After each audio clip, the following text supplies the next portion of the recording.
Audio Jungle.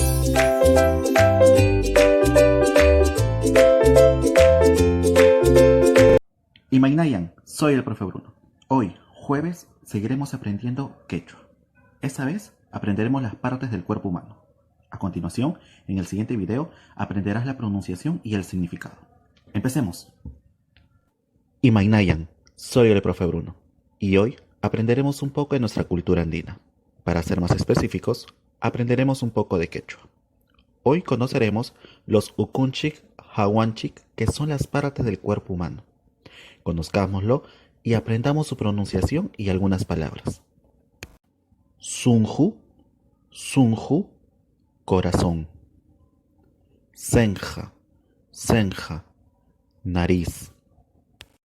Ñawi, ñawi, ojos. Cuca, cuca, cuello. Silju, silju, uñas. Jayo, jayo, lengua.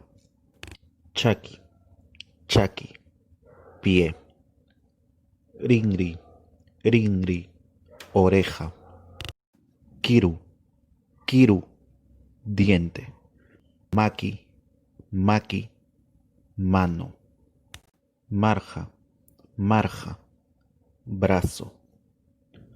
Uma, uma, cabeza. Simi, simi, boca. Chaca, chaca, pierna.